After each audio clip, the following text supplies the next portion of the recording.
अस्सलाम वालेकुम my YouTube family, कैसे हैं आप सब। उम्मीद करती हूँ आप सब बिल्कुल खैरियत से होंगे। तो जनाब एक दफ़ा फिर आपको अपने चैनल पे वेलकम करती हूँ। और अभी व्लॉग का जो मैंने स्टार्ट किया है ये भी सुबह का टाइम ही है। और आज सुबह सुबह नाश्ते से भी पहले ना मेरे साथ ये हो गया।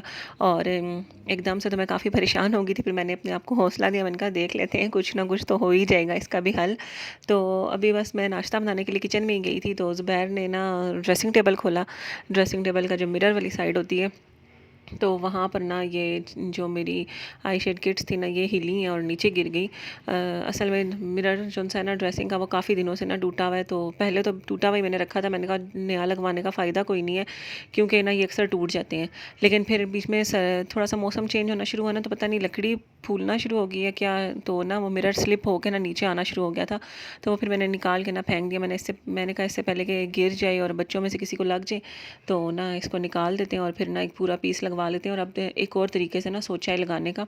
तो जब लगाऊंगी और अगर वो तरीका काम किया ना, तो आप लोगों के साथ भी ज़रूर शेयर करूँगी। क्योंकि जो एल शेप वाले ड्रेसिंग होते हैं ना, इनके मिरर का मसला ही होता है कि हर ना थोड़े दिनों बाद ये टूट जाता है। और यहाँ पर ना बस आज मैंने ज़ुबैर को जगाया था, बच्चों को छुट्टी थी। मैंने कहा आप जाएँ ना, तो जाके मिरर ले आएँ आज। और ना आज ये वाला काम भी हम कर लेते हैं, क्योंकि बिल्कुल वो खुला बुडला है, अंदर से सब कुछ नज़र आता है तो अच्छा नहीं लगता। तो बस इसलिए जगाया था। तो दोबारा से इन्होंने ड्रेसिंग खोला कि मैं मेजरमेंट्स वगैरह ना ले लूँ। पहले हमने ली हुई तो थी, लेकिन बस कन्फर्म करने के लिए। और मुझे कह रहे थे कि आ जाओ ना, मिल के करवा दो। तो मैंने कहा नहीं, मैं नाश्ता बना रही हूँ, आप खुद ही कर लें। तो बस खुद ही करने के चक्कर में ना, तो ये सारा मेरा नुकसान हो गया। बाद में मैं कह रही थी चली जाती तो अच्छा था। खैर ये ना फिर जो टूट गई ना, तो फिर अब मैंने कहा चलो आप लोगों के साथ भी टिप शेयर कर दूँ कि मैंने इनको ठीक कैसे किया। कभी कभी इस तरह हो जाए, क्योंकि ये चीज़ें रोज़ रोज़ लेनी नहीं होती, और ये होती भी थोड़ा सा एक्सपेंसिव है। तो ना फिर दिल भी बड़ा दुखता है ऐसी चीज़ों का ना अगर नुकसान हो जाए। और यहाँ पर ना मैंने सबसे पहले ना छोटा सा स्पैचुला लिया। सबसे स्टार्ट में ना आपने देखा होगा, मैंने पिंक कलर का टूल था जो यूज़ किया था। वो असल में बच्चों के जो एयर ड्राई क्ले होती है ना, या प्ले डो वगैरह इस तरह की जो चीज़ें होती हैं ना, उनके साथ आता है। तो ये पड़ा हुआ था बच्चों के पास। तो ना मैं सोच ही रही थी कि मैं ना इतनी छोटी सी स्पून या स्पैचुला कहाँ से लाऊँ। तो बच्चों ने कहा हमारे पास है। तो फिर मैंने उनसे लेकर, और अब मैंने रखा भी अपने पास ही है। तो उससे ना जो कलर एक दूसरे में चले गए थे ना, वो मैंने उठा के ना वापस उनकी जगह पे रखे। और कुछ तो वेस्ट हो चुके थे, क्योंकि मेरे आने से पहले इन्होंने किट खोल दी थी। तो वो ना मेरे हाल में गिर गई आगे पीछे। ये जो थोड़ी बहुत बचत हो गई थी, ये मैंने उठा के रखे। बीच में कुछ कलर मिक्स भी हुए हैं, लेकिन वो एक जैसे शेड थे। तो मैंने कहा वो जो मतलब ज़्यादा वाला क्वांटिटी में शेड है ना, वो उसको ओवरकम कर लेगा, इतना कोई मसला नहीं होने लगा। तो बस मैंने ना इनको अपनी जगह पे रखा। और ना उसके बाद फिर मैंने ऊपर टिश्यू पेपर रख के ना, तो मेरे पास ये मस्कारा था जो बिल्कुल इसके ना जो कलर्स का बने हुए हैं ना, जगह क्या कहना चाहिए, तो उसके साइज़ का था। तो मैंने टिश्यू पेपर रख के ना, तो इस मस्कारा से अच्छी तरह से ना सही प्रेशर लगा कर ना मैंने इसको प्रेस किया था, ताकि ना वो जगह पे रुक जाए। कोई बीच में मैंने अल्कोहल वगैरह या कुछ भी इस तरह की चीज़ नहीं डाली, क्योंकि ना ये बिल्कुल ना सॉफ्ट से थे। तो आराम से हो गए थे, और वापस बिल्कुल वैसे ही हो गए थे जिस तरह ना पहले थे। ये नहीं कि वापस टूट रहे थे या कुछ। तो फिर मैंने ना जब सारे कलर्स को ना वापस से ऐसे प्रेस कर लिया जो ज़्यादा टूटे हुए थे, तो फिर उसके बाद मैंने किट को उल्टा करके ना, तो टैप टैप किया कि ना जो ऊपर बाकी कलर्स एक दूसरे कलर्स पे रह गए हैं या किट पे रह गए हैं ना, वो सारे भी ना नीचे गिर जाएँ। तो वो जो एक्स्ट्रा थे ना, वो सब नीचे गिर गए थे। और उसके बाद ना अब ये जो चिपके चिपके हुए रह गए थे ना, यही रह गए थे। तो इसको साफ़ करने के लिए ना, पहले तो मैंने कहा ब्रश से करके देखूँ, लेकिन इससे नहीं हो रहा था। तो फिर मैंने ना एक फ़्लैट चीज़ ली। मैंने तो मेरे पास नेल रिमूवर की बॉटल पड़ी हुई थी ना, और उसके ऊपर मैंने टिश्यू को लगाया, जिस तरह मैंने ना पहले मस्कारे के ऊपर लगाया था इसको प्रेस करने के लिए। तो फ्लैट सी कोई भी चीज़ ले लें जो ना थोड़ी इसके साइज़ से बड़ी हो, जो ये होल बने हुए हैं जहाँ पे कलर्स हैं इनके बड़ी हो। तो उससे ना फिर मैंने ऐसे इसको साफ़ किया। अभी आप देखिएगा किस तरह साफ़ किया, ये बिल्कुल फ्लैट है। और ना इसको साफ़ करूँगी ना, तो बिल्कुल साफ़ हो जाएगा। तो मैंने कहा बिल्कुल पक्का साफ़ करने के लिए ना, मैंने नेल रिमूवर ही मेरे पास पड़ा हुआ था, तो मैंने यही ले लिया। और ना मैंने ना मेरे पास पड़ी हुई थी वैक्सिंग स्ट्रिप्स। तो अभी मुझे वाइप्स वगैरह मिल नहीं रहे थे, तो फिर मैंने ना वैक्सिंग स्ट्रिप पे ही ना थोड़ा सा नेल रिमूवर लगा कर ना, और इसी तरह से ना दोबारा जिस तरह अभी मैं कर रही हूँ, तो इसको ना अच्छी तरह से कर ले। क्योंकि इससे साफ़ तो हो रहा है, लेकिन थोड़ा थोड़ा सा ना रह भी रहा है, तो इतना नीट नहीं हो रहा था। तो मैंने कहा बिल्कुल साफ़ हो जाएगा, और उससे वाकई में ना बिल्कुल क्लीन हो गया था। वैसे अगर वाइप्स वगैरह हो ना, तो नेल रिमूवर भी लगाने की या कोई भी इस तरह की चीज़ लगाने की ज़रूरत नहीं है। तो मेरे पास नहीं था अभी कुछ भी इस तरह की चीज़। तो फिर मैंने ना ये जुगाड़ लगा लिया कि ना चलो नेल रिमूवर, और ना साथ मेरे पास जो स्ट्रिप्स पड़ी थी मैंने वही ले ली। तो मैंने कहा बजाय इसके कि कोई गंदा कपड़ा यूज़ करना पड़े या कुछ इस तरह से, क्योंकि टिश्यू पे लगाती ना, तो टिश्यू ने फ़ौरन ही ना भुर जाना था। तो ये थोड़ी सी ना सख्त चीज़ थी, तो इसलिए इस पर लगाया। डो ना बस इससे क्लीन हो गया था और ना साफ़ होने के बाद बिल्कुल भी नहीं लग रहा था ना कि ये टूटी भी थी। हाँ, 1-2 कलर्स ना मेरे वेस्ट हो गए हैं, तो लेकिन चलो इतना तो चलता है ना, बजाए इसके कि 8-10 कलर वेस्ट होते तो 1-2 ही सही। तो ना बस फिर ना इसको साफ़-सुथरा करके, और आज ना नाश्ते वगैरह के बाद ज़ुबैर के जाने के बाद ना सबसे पहला काम मैंने यही किया था, क्योंकि मुझे ना सख्त टेंशन हो रही थी इसकी। और ना ये मैंने ना अपनी पॉकेट मनी जोड़-जोड़ के ली हुई थी, और ना इस तरह की चीज़ें मैं ज़ुबैर से कह के नहीं लेती होती, अपनी पॉकेट मनी ही जोड़ती हूँ।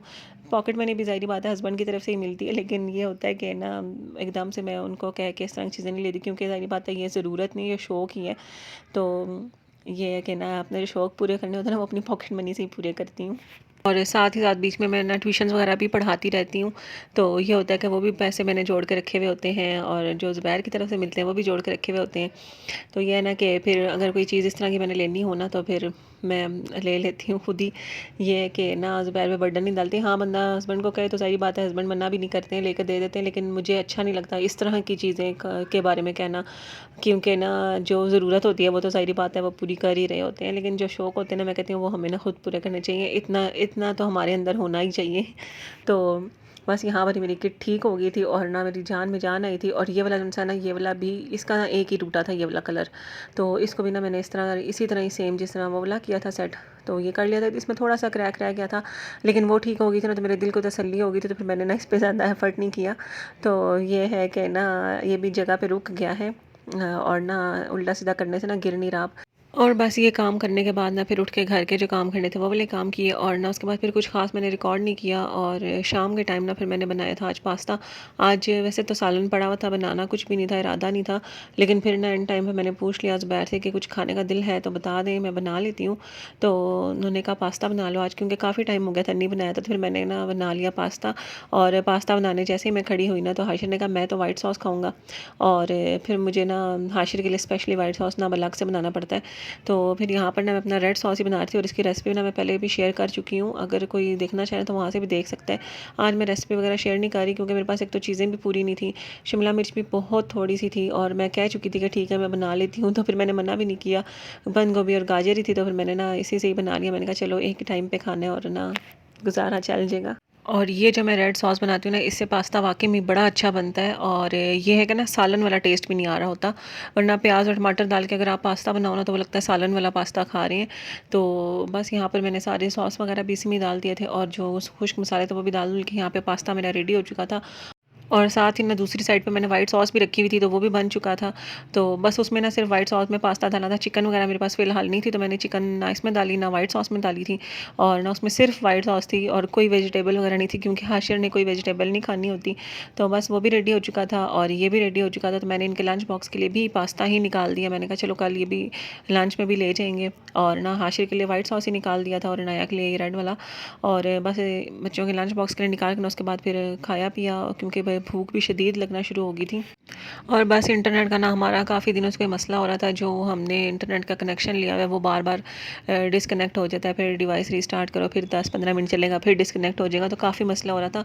तो वो फिर आज आए हुए थे उन्होंने डिवाइस वगैरह, कोई एक और बीच में एक्सटेंशन लगाई थी कुछ ये, और ना इस तरह कुछ सेटिंग वगैरह करके दी है कि अब ये मसला नहीं होगा। तो फिर हमने कहा चलो शुक्र है, क्योंकि फिर अक्सर ये होता है कि ना अक्सर मैंने वीडियो अपलोड करनी होती है तो इंटरनेट नहीं चल रहा होता, या कोई भी इस तरह का मसला हो, और फिर ना चलो मैंने कहा शुक्र है आसानी हो जाएगी, और अल्हम्दुलिल्लाह उसके बाद से तो ठीक चल रहा है। और उसके बाद ना यहाँ पर मैंने ना रात को बना लिया था डोनट्स, और एकदम से क्रेविंग स्टार्ट होती है कि ना बंदा बस फटाफट से ना बी बना के खा ले। तो मुझे डोनट्स याद आए हैं, तो फिर मैंने कहा चलो बना लेती हूँ, कि ना रात को अगर मूवी वगैरह देखो तो तब भी खाए जाते हैं, और वैसे भी बने हुए पड़े होना तो बच्चों को लंच बॉक्स में भी दिए जाते हैं, वरना सबको पसंद भी बहुत है घर में, और ना ईजी है। बस जो ना इसका डो होता है उसको राइज़ होने में जो टाइम लगता है वही लगता है, उसके बाद तो फिर फटाफट से होने वाला काम है।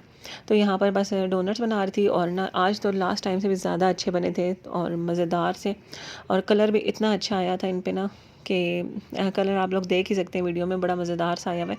और जो आज मैंने ना इनके अंदर वाला जो सर्कल वाला पार्ट है ना वो निकाला था ना, उसको मैंने आपस में जोड़ के ना फ्लावर्स बना लिए थे। मैंने कहा चलो फ्लावर्स वाले डोनट भी बना कर देखें। तो मुझे ये था कि ये ना मैं ऑयल में डालूँ तो वो आपस में से खुल जाए, लेकिन वो खुले नहीं थे, वो बड़े अच्छे बन गए थे और इतने क्यूट लग रहे थे वो भी। और बस यहाँ पर ना नॉन स्टिक में भी मैं ना ये जो स्टील वाला टोंग होता है ना, ये यूज़ कर रही हूँ, क्योंकि इसको टच तो होना नहीं है अगर एहतियात से इस्तेमाल करेंगे। तो अगर नॉन स्टिक में भी ना मैं सिलिकॉन वाला यूज़ करती ना, तो उसने ना फिर इस ऑयल को ना सारा ख़राब कर देना था। और वैसे तो मैंने फ्राइंग के लिए अलग से ऑयल रखा हुआ होता है, और लेकिन ना डोनट्स क्योंकि मीठे होते हैं, तो मैं ना इनके लिए जो फ्रेश ऑयल होता है ना वही निकालती हूँ, और बाद में ना इस ऑयल को मैं यूज़ कर लेती हूँ खाना बनाने में दोबारा, ताकि अगर एक दो तीन दफ़ा अगर इसी में फ्राई करूँगी ना, तो बस इसकी भी लाइफ ख़त्म हो जाएगी। तो ये है कि एक दफ़ा फ्राई करके फिर उसके बाद ना खाने में यूज़ कर लेती हूँ। तो बस यहाँ पर मेरे डोनट्स तैयार हो चुके थे, और चॉकलेट की जो टॉपिंग है वो भी मैंने आप लोगों के साथ काफ़ी दफ़ा शेयर की हुई है, और ये मैं अपना माइक्रोवेव में बना रही हूँ। और इतनी मेरे लिए आसानी हो गई ना, पहले मुझे देगची में बनानी पड़ती थी ना, तो मुझे थोड़ा सा मसला होता था यार, अब एक पूरा बर्तन गंदा होगा और फिर पकने में टाइम लगेगा। ये अब तो माइक्रोवेव में रखो और 30 सेकंड्स के 2 या 3 बैच लगाओ, तो ना आराम से आपकी ये वाली ना जो गनाश है वो भी रेडी। और सारे ना डोनट्स को कवर करके जो बच गई थी वो उसमें मैं अपना डोनट रख के ले आई, और मैंने खूब मज़े से इंजॉय किया। और यहाँ पर सुबह है बच्चों का एग्ज़ाम, तो उनके ना मैं ज्योमेट्री बॉक्स वगैरह रेडी कर थी, पेंसिल इरेज़र शार्पनर वगैरह मैंने कहा सब कुछ पूरा करके रखूँ, ताकि ना फिर बच्चों को किसी और से वहाँ पे मांगना ना पड़े, और फिर ये ना हो कि ना कोई मसला बने, क्योंकि अक्सर बच्चे पेंसिल इरेज़र वगैरह ले रहे होते हैं किसी दूसरे बच्चे से, और ना टीचर को लगता है कि कुछ पूछ रहे हैं, तो फिर मसला ख़राब हो जाता है। और बस यहाँ पर ना ही मुझे रेज़र मिले, ना ही शार्पनर्स मिले, और पेंसिल भी बस एक ही पड़ी हुई थी, बच्चों ने यूज़ कर ली थी, और मुझे पता भी नहीं था कि फ़िनिश हुई हुई है सारी चीज़ें। तो मैं मंगवा के रखती, फिर मैंने ना यहाँ पर शॉप से ही मंगवा के तो फिर अभी फ़िलहाल गुज़ारे के लिए दी। और इसके साथ ही आज का व्लॉग भी एंड करती हूँ। दोबारा मुलाकात होगी। अल्लाह हाफ़िज़।